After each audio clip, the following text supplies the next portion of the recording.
Carol. Welcome back to my channel. Today is just going to be a really short video. There's not too much to say about this topic because nowadays, especially in 2018, we kind of know exactly what happened. At least we think we do. Whereas back then, I think this is why it's so interesting to me, is just to think that back then they didn't kind of put two and two together of what was happening. If that makes sense. Maybe it'll make more sense as I go into it. But today we're going to be talking about the Salem witch trials, which has always fascinated me. I've always been obsessed with witches. Hocus Pocus has been my favorite movie since I was like 2. That and Tower of Terror were like my favorite, and Nightmare Before Christmas, of course. And some other creepy movies were my favorites when I was little, which maybe explains kind of the creepy, weird person I am today. I don't know a lot of kids that their favorite movies were horror movies when they were a kid, but anyways, we're just gonna get right into today's video. We're talking about the Salem witch trials.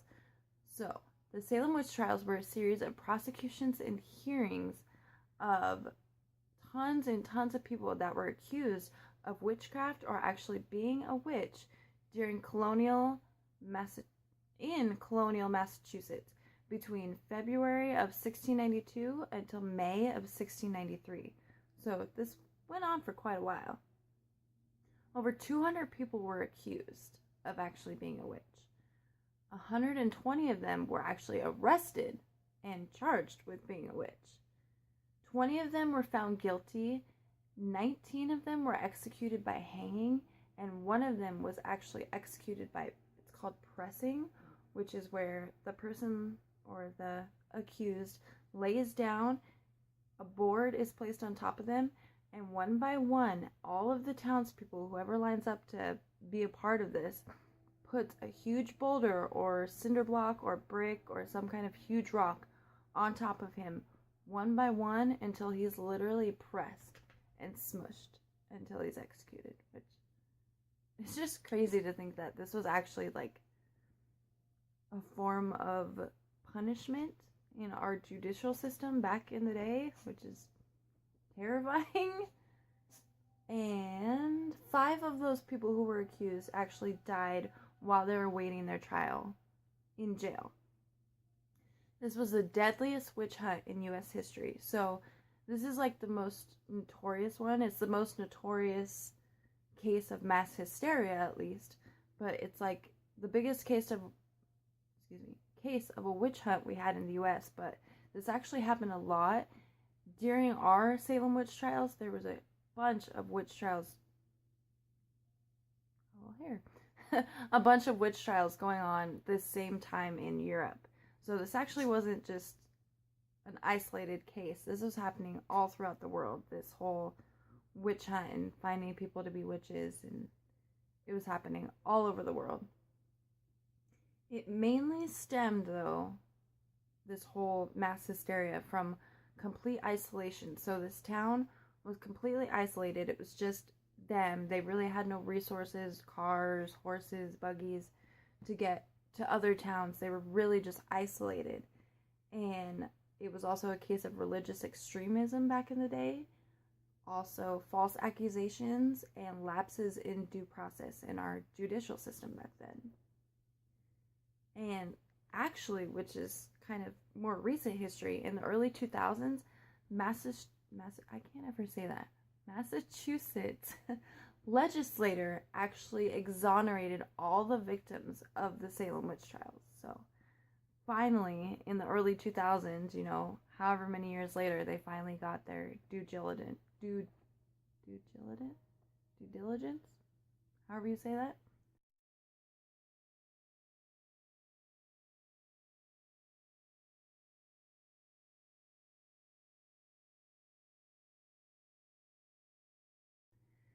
They got their real trial.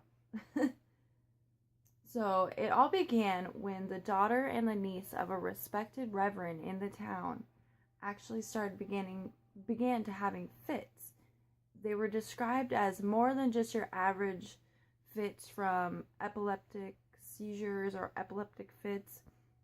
It was more than just, some kind of effect of a natural disease.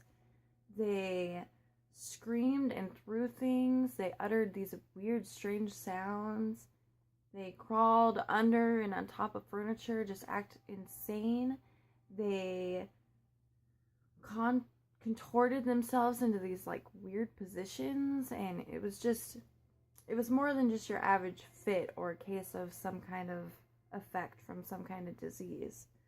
So the girls also complained that they had felt like they were being like pricked by pins. A doctor actually came in and found no physical evidence of any kind of disease or distraught or, anything bothering the girls physically. So he actually diagnosed these young girls with bewitchment, which back then was an actual diagnosis. And then after these girls, more young women in the town started having these weird fits. So again, they were just diagnosed with bewitchment. Any people who were in the town, all these people who were against these kind of inhumane tests, because there was these really crazy tests to like test if people were witches. There was one that was a witch cake where they made these cakes out of this rye bread, which that goes into something a little later, and the actual urine of these girls who were already infected. They made these cakes where if you ate it and you showed symptoms, then that was a sign that you were a witch. Or they did these kind of tests where they would tie your right finger to your left toe or something like that and throw you into a pond, and if you floated, you were a witch, and if you sank, you weren't, something like that. But pretty much everybody that they tested with this method just ended up drowning, so they were really never able to tell if they were a witch or not. They just ended up sadly killing people by trying to test if they were a witch. And so the governor of the town actually let these trials go on for over a year, until finally he got word that his wife was actually being accused of being a witch. And it wasn't until then that he was finally like, oh, okay, we really need to stop these trials and these inhumane tests that we're doing on our townspeople. Sadly, people with disabilities, deformities, birth defects, and even just like a birthmark were accused and almost always found guilty of being a witch or being bewitched or possessed by some kind of witch or whatever power, and they were usually accused and sent to jail and ultimately executed just for having some kind of birth defect or disability or deformity. And people in the town were also known to accuse other people in the town that they didn't like, which is really messed up. But say you didn't like someone in the town, you would accuse them of possibly being bewitched or being a witch and possibly get them executed just because you didn't like them. So a lot of people really abused this whole trial, and it was literally just the whole town in mass hysteria. So what might have caused these fits? So the main thing that we believe, especially now in 2018, after all the research we've done, the main thing we believe that had happened is a parasitic fungus that's found in rye called ergot. I think I'm saying that right. Ergot. It's also used in LSD, so obviously it can cause hallucinations and erratic behavior. Like I said, one of the tests done was these cakes. So the rye that they were using, if it was already infected, when they're putting in these cakes, it's going to give people symptoms, especially if they're using the urine from these girls who were already infected by the bad rye, which they could have gotten from eating bread or something like that. They were literally testing these people if they're witches, but giving them everything they needed to start having those symptoms to be called a witch, if that makes any sense. So it was just crazy. And yeah, like I said, they were literally unknowingly, at least we think, we don't know if maybe they were doing it knowingly, but unwillingly infecting these people and literally making them the witches and bewitched that they think they were. Another possible cause of the whole fits and mass hysteria was just before this started happening, there was a huge case in this town and a few towns surrounding it of smallpox. So doctors think that maybe this was kind of like an after effect and some kind of, you know, when you get sick and a couple weeks later you'll still have a cough, or maybe you'll get more symptoms or something like that. There's some kind of after effect or later effect caused by this disease and the smallpox.